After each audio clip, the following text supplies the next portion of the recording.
guéguerre entre responsables quand l'APR est allié divergence moom mu nekk suñu waxtaan bu njëkk. waaw loolu la ñuy njëkk a waxtaanee muy APR. xam nga waxtaan nañ fii ay yoon parti wu président Macky Sall. ne ay faiblesse am bokk na ci parti la boo xam ne structuré wuñ ko comme yeneen parti yi maanaam dem congrès. ñu def campagne woote ne kii moo jiitu ca Grand Yoff kii moo jiitu ca Pikine kii moo jiitu feneen ak feneen ñooñu nekk responsable yi ko jiite. parti la boo xam ne président Macky Sall ci boppam moom mooy tànn ñi ko neex mu teg leen fa ko neex. donc parti la boo xam ne amul ay structure régulière bu ñu ko mënee waxee noonu. parti bu mel noonu nag li koy yëngal dafay yomb. li koy yëngal dafay yomb te dañu nekk. boo xam ne ñoom ñi ngi jëm élection présidentielle bu 2019 boo seetloo ñi nga xam ne ñoom ñooy ay allié wu président Macky Sall muy ñi ci gën a am doole laay wax muy PS bu Ousmane Tanor Dieng AFP bu Moustapha Niasse parti yooyu tas na loolu mooy la vérité parti yooyu tas na bu tasul it xar na ñaar am na ci yoo xam ne Khalifa Sall jël na yóbbu ak ñamu àndal am na ci boo xam ne Malick Gakou jël na yóbbu ak ñamu àndal mu des ci ay parti yoo xam ne déjà ñoom ba ñu nekkee benn seen doole bariwul lool parti yooyu aussi tas mu mel ne parti bu mel ne LD am na ci benn LD boo xam ne moom la ñu woowee LD debout nga xam day affiché wu plus comme un parti d'opposition qu'autre chose ak beneen LD boo xam ne moom la un de nos confrères tudde LD couché nga xam ne ñoom ñoo nekk ba léegi ak le président Macky Sall ak ñeneen i parti yoo xam ne ñoo bokk ci Macky 2012 parti yoo xam ne daanaka tey la vérité mooy le ministre de l'intérieur sax xamu leen parce que parti la yoo xam ne mosuñu bokk ci élection xamoo fii seen siège xamoo ñaata nañu peser et cetera et cetera donc APR soxla woon tey jii parti boo xam ne dafay suudewaat noyau maanaam ñi nga xam ne ñoom ñoo yóbbu woon le président Macky Sall ba ñu créé parti boobu ànd ak moom ba gagné parti boobu retrouver ce noyau là mais li ñu seetlu mooy ñooñ seen bopp ci la coow li am fan yi waxtu maître Alioune Badara Cissé waxtaane nañ ko fii clairement di afficher ay positions yoo xam ne bokkul ak position officielle APR maître Alioune Badara Cissé nga ne moom mooy le médiateur de la République moom maître Alioune Badara Cissé boobu sax anniversaire u président Abdoulaye Wade bi ñuy féete fan yi ñu génn c'est 92 ans bind na ko benn poème di ko sargala yu demee noonu au sein de l'APR y en a qui n'ont pas aimé ci même événement boobu nga gis ko ci fan yooyu ku mel ne Seydou Gueye def benn sortie jëmale ko ci président Macky Sall maître Djibril War bu APR nga xam ne moom mooy le directeur de l'école du parti moom moo ko tontu ne ko dafa xamadi wax yooyu amul droit di ko wax di ko jëmale ci président Macky Sall tu vois ce tu vois ci président Abdoulaye Wade tu vois ce que ça fait au sein de ce parti là te ñooñu ñoom ñooy ñi nga xam ne moom la ñu war a tuddee kàngaamu APR ñi ma tudd noonu alors kiñ ci gënoon a seetlu nga xam ne moom c'est un peu la force ouvrière de l'APR parce que am na doole am nay nit am nay militant mën na campagne politique xam na ko mën na ko mooy Moustapha Cissé Lo Moustapha Cissé Lo def benn sortie fan yi bu doy waar jëmale ko ci Farba Ngom te li mu wax bu yemoon rek ne dafa wax ci affaire politique ak affaire yooyu mën nañu comprendre mais dafa insinuer que ni Farba Ngom milliards yi mu yor na leeral fan la ko jëlee te ñoo bokk parti na ne bi ñuy dem na ba wax ne bi ñuy campagnal le président Macky Sall demoon na ba Farba Ngom dafa waxoon ne moom du bokk ci mënul campagne parce que benn Mercedes la yor dafa paan su ma juumul loolu la wax dafa paan amul lu mu ko lu mu ko réparé donc mu ne comment se fait-il moom Moustapha Cissé Lo que cette personne là dem ba léegi muy manipuler xaalis bi dul jeex ñu naan la day maye fii lii am na kër fii am na oto fii yóbbu na di màkk def na lii alors cette question là que Moustapha Cissé Lo pose jëmale ko ci Farba Ngom mu leer na ne soo tànnoon ci waa APR kenn par kenn dinaa ne la ñett ñoo tànn mën nga ko poser ñaar yi xaalis bi ñuy passer fan la jóge te dinañ ñëwaat léegi ci xaalis ak ni ñu koy passer si réew mi mais li am solo rek ñu bëggoon ko wax tey mooy jafe-jafe yi nga xam ne moom la parti boobu nekkee te lii boo déggee waxu Moustapha Cissé Lo yemul ci critiquer l'APR dafa dem ba ne moom dootul critiquer ñi nga xam ne ñoom ñooy dootul critiquer Idrissa Seck dootu ko attaquer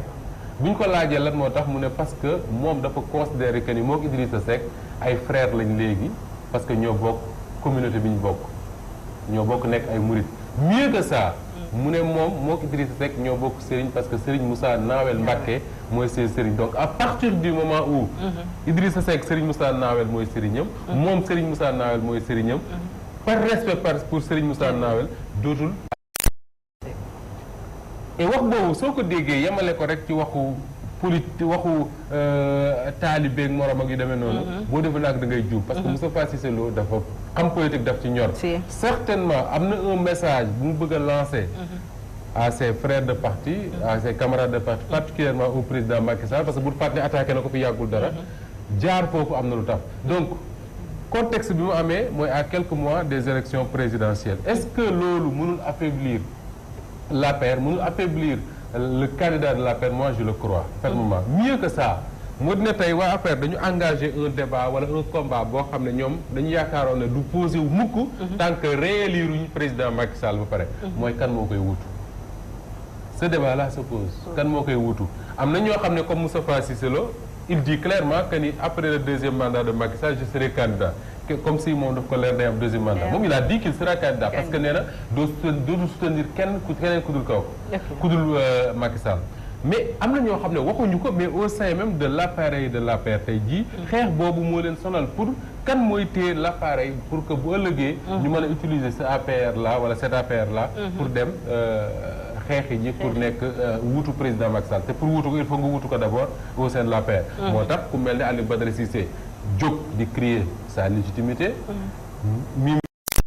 la même chose am na ñoo xam ne duñu wax ñu mel ne le ministre Amadou Ba ak le ministre Abdoulaye Daouda Diallo mais na la leer ne la ñee xool ba ñuy bay wax ñoom it ñoom aussi ñoom la ñu xool ba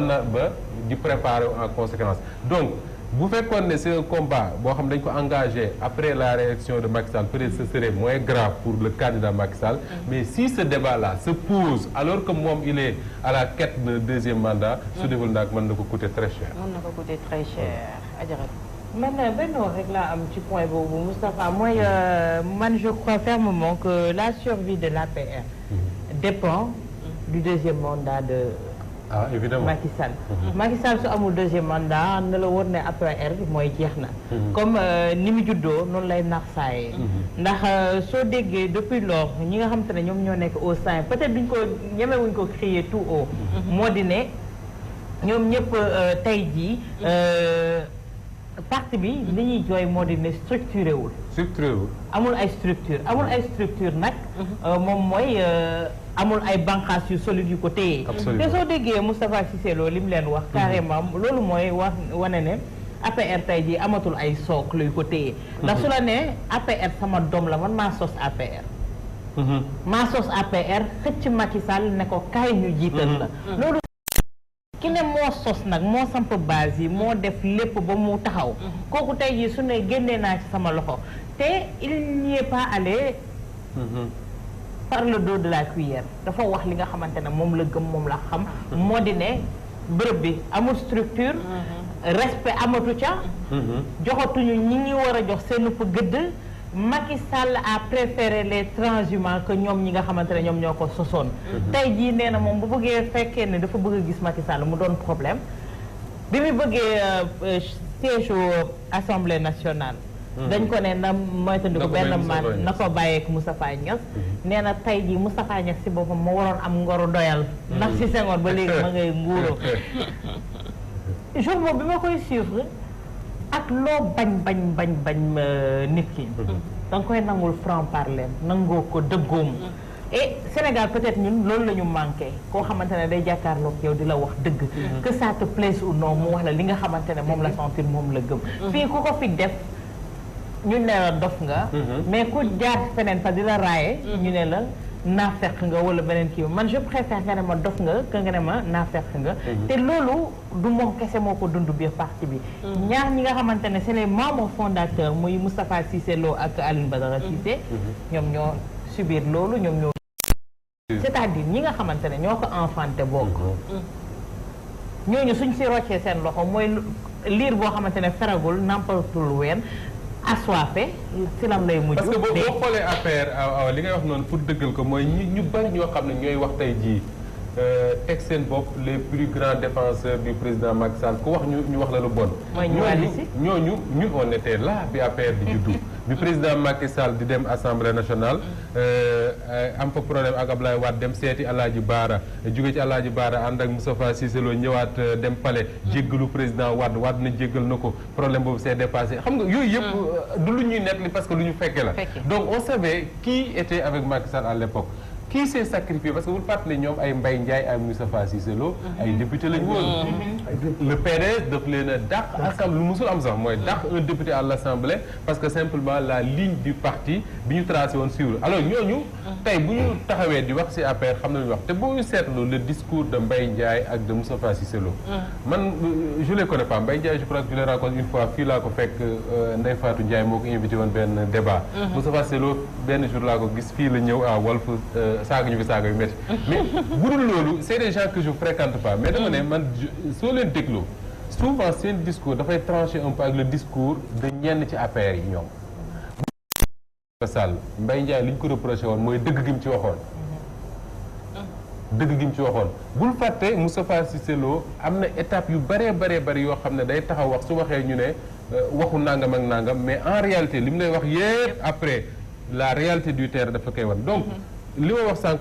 encore une fois mooy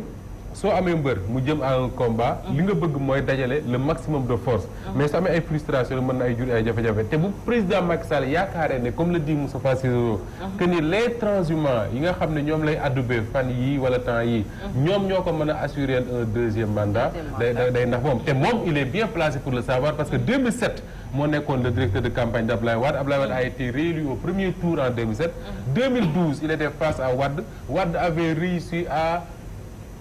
luy transhumant ci réew mi Wade jëloon na leen def lañ foofu koo yaakaar rek fii jël na ko teg ko soom te teewul ba Sénégalais yi jógeen dañuy voté contre Wade ils ont voté contre Wade am na ñoo xam dañu doon tuddee les grands électeurs mooy ñi fi yenn président de conseil rural yi à l'époque bëgguma tudd tur yenn maires yi yenn députés yi ñoom ñëpp dem fekk Wade teewul Wade dafa perte donc politique yaatal la yokk la mais yàlla na fekk booy yokk aussi fi nga taxaw ba dëgër nga gën koo dëgër. nga doon des hommes yoo xamante sax mën nañu amener du monde. par exemple tey jii soo déggee Moustapha Cissé Lo li ko gën a éclairé par comme Souleymane Ndéné Ndiaye. su le nomme PCA. ci parti bi est-ce que amul ñoo xamante ne am nañu gabarit boobu am nañu puissance su nekk PCA wala leneen Souleymane Ndéné lan la mën a apporter ñan ñooy militant wu Souleymane Ndéné. gëm naa ne am na fa de su fekkee ne dañ ko teg parce que ancien premier ministre la Macky Sall a dans son parti un ancien premier ministre muy Mimi Touré. su fekkee dañ koy jël ndax avocat la Macky Sall a une foule d'avocats dans son kii xaw ma nag ban talent la am wala ban expérience la am war a tax ñu privilégié ko voilà. waaw mais man Moussa Ba man daal li ma la bëgg a laaj moom mooy parce que booy xoolaat histoire bu politique u Sénégal parti yi mu sa nekk au pouvoir yëpp parti bii moo ci gën a ñàkk discipline. am na ci dem. waaw ñun parti parce que booy xoolaat rek PS c'est xanaa ci fin bi nga ko doon gis après. mooy bu muy waaj a daanu. ngay soo gis PDS c'est après waaye parti bi on sent que amul discipline bi nga xam ne que kenn mooy wax dafa mel ni armée mexicaine ku nekkay wax. xam nga Cheikh je crois que loolu li ko jur. mooy ne xam nga bul fàtte ne le PDS de Wade bi nekk au pouvoir comme APR la woon amuloon structure régulière yu ñu Wade moo daan tànn di nu mu ko neexee. mais dafa am lu waa PDS peut-être le mot ragal n'est pas le bon mais en tout cas lu waa PDS joxe woon cër Ablaye Wade mooy carrière politique sa dimension intellectuelle carrière am c'est-à-dire Wade waa PDS ñemewuñu ko en réalité lu ñu coow quand il prend des décisions ñu respecté ko. mais soo xoolee compagnons d'ailleurs ñu bari dañuy reprocher Aliou Badara Cissé ne li ko boole ak Macky Sall c'est parce que jox ko cër boo xool les partisans de Macky Sall soo dee xool la dimension intellectuelle ñi ko fa ëppale bari na soo dee xool la carrière politique ñi ko fa ëppale ko président Macky Sall bari na soo dee xool l'âge ñi ko fa mag bari na finalement tu te dis suñ ko joxee cër respecté ko bu nee bàyyi leen ñu bàyyi bu nee jàpp leen ñu jàpp c'est certainement parce que moom moo yor corde bi serré pour subi quoi. waaw. su bàyyee xaalis bi sotti su serré. mais nag dina am inconvénient. mais justement parce que on a quelques mois du. bien sûr soo xoolee au sein de l'APR tey jii y a eu plusieurs confusions comme ça. ay jàppante. président Macky Sall ne nañu arrêté ñu bañ. moom laa seen jeunes yi jàppante fii lu mu fi wax moo tànn Thérèse moo koy dindi heure bu ko neexee. loolu la wax ñoom ñëpp ñuy dégg. mais exactement problème coach. le discours de Macky. Macky il menace toujours. soo leen defee lii ma def lii en général. kii def loolu liy naar di wax chaque jour naan su ma tekkee ki fekkee sama démb bëgg naa mu dee. mu loolu moom moo dal Macky Sall. parce que ñi cheminé doonul woon dara ba agsi fii tey jii nga bëgg ñëw fëgg sa dënn seen kanam day am benn arrogance boo xam ne soo leen ko jaayee ñu wan la seen bopp ndax dañ la naan fàttali sa démb. te sax yenn menaces yi awa signe faiblesse lay doon parce que man su fekkee ne j'ai le pouvoir man maay fal di folli ku ma neex la dóor ku ma neex tëj ku ma neex nangam ak nangam c'est-à-dire que un chef d'État au Sénégal c'est presque un monarque quoi. su fekkee ne am nga loolu lépp soxlawul di menacer kenn. di menacer kenn soxlawul man di juste menacer Moustapha est-ce que transhumance est-ce que mën na laa apporter dara man loolu mooy sama problème parce que avant-hier dama seetaan vidéo Souleymane Ndéné dama ko seetaan. mu ne ku transhumé dañ la war a fetal nga dee. dañ la war a fetal nga dee mais ak yeneen yoo xam ne mënuñu ko sax wax ci télé. li mu wax kay bu ñu ko appliqué woon moom heure bi dina ko fekk. waaw mais kooku nan la mën a apporter parce que man Souleymane Ndéné Ndiaye. ak ci côté Moustapha Cissé Lo je préfère 1000 Moustapha Cissé Lo que benn Souleymane Ndéné. xam nga vidéo boobu mu def entretien ak Maïmouna Ndour Faye mu ne transhumance lu bon la. ku ko def dañ la war a fetal nga dee. ma ne loolu mu wax loolu bu ñu ko appliqué woon ci réew bi moom Souleymane Ndéné heure bi dina ko fekk Touba mbaa Yoff mais li ma la bëgg a wax rek moo di ne transhumance c'est-à-dire que mën nga Cheikh Tidiane Gomis mën na ñëw ànd ak militant rejoindre ma na la leer ne di nga yokk au moins 10 peut-être ou quelque chose comme en tout cas dina am ñu yokk parce que am na ñu ànd ak moom am na ñu fidèle am na ñu fidèle à l'idée dem aussi foofu laa jëm c'est-à-dire que boo xoolee par exemple quelqu'un comme dem si yàlla Mbaye Jacques Diop bokk na ci homme politique yi nga xam ne dañu fidéliser une base presque 50 ans de carrière politique ils ont pu fidéliser une base yooyu dafay am mais na la leer ne su Cheikh Tidiane Gomis transhumé ñi mu la indil multiplier ko par 10 ñoo xam ne jéppi Cheikh Tidiane jéppi wàllal la ñuy def sanctionné la te ñooñu da nga leen di perte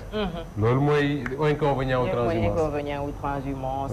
mu nekkoon suñu première pàcc ñu dem ñu jàll ci bi ci des deuxième partie duñ ci wax lu bari parce que temps bi ça file très vite confusion autour d'une modification. Alors justement confusion là parce que quand on a dit à la radio que ni dañu le président Macky Sall dafa bind le président de l'Assemblée pour retirer benn loi bu doon modifier code électoral bi le bruit a couru très vite man fii la ma ko awa waxee que ni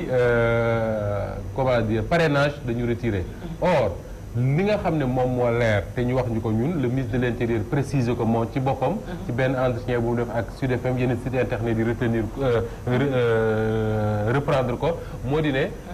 parrainage moom voté nañ ko ba publier ko ci journal officiel donc loolu nekkatul débat mais parrainage boobu dafa waroon am ay modifications yu waroon a impliqué ci code électoral modification yooyu moom le président Macky Sall yóbboon assemblée mais en tout cas ils ont mis en place benn comité ad hoc bu waroon a wax ak les différentes parties concernées waxtaan boobu xëy na lañ bëgg mu continuer pour xool application parrainage mais di leer rek andi moo di ne parrainage boobule li ñu waxoon ne dañu mettre la charrue avant les bœufs loolu wala les bœufs avant la charrue qu'est-ce qu'on dit la charrue avant les bœufs la charrue avant les bœufs loolu mooy li am pourquoi parce que foowee nañ ci weewu bëy ñu ne dem nañ ba Praia ci Cap-Vert pour xool ñoom nan la ñuy appliquer seen parrainage yooyu ensuite dem nañ Pologne pour xool ça veut dire quoi que ni le gouvernement n'est pas prêt c'est-à-dire que li waroon a am yëpp pour ñu voter une bonne loi sur le parrainage appliquer ko loolu amul te loolu même sama genre nga xam ne amuñu xam-xam dara bi ñuy voter loi waxoon dañ ne problème yu mel nii mën na am voilà te loolu mooy li nga xam ne mooy indi confusion boobu ci wàllu parrainage ci wàllu modification awa ñu jàll voilà jàll waxtaane un dernier point parce que boobu dafa am solo xam nga bi Wade nekkee président au Sénégal dafa créé woon li ñu woowee plan REVA retour à l'agriculture ak yu demee noonu bari woon ay jeunes yu ci impliqué woon ba créé woon ay domaines ay tool su ma ko mënee wax doon ci yenn dëkk yi ba nga daan gis benn communication bu ñu ci daan def ne am na réussite ak yooyu bu président Macky Sall ñëwee ñu jël yooyu yëpp teg de côté parce que ne échec la créer PRODAC muy programme des domaines agricoles communautaires ñu ne programme mooy dañu waroon a aménager 30 000 hectares ci 10 gox yu bokkul fexe ba 300 000 jeunes am ci liggéey 300 000 jeunes am ci liggéey alors am ci liggéey mooy liggéeyu tool liggéeyu bay ak yu demee noonu yor ay nag ak ay ferme daal li ci war a nekk alors loolu bi mu amee ñu bari yaakaaroon ne première anomalie bi mooy lu mel noonu dañ ko war a jox le ministère de l'agriculture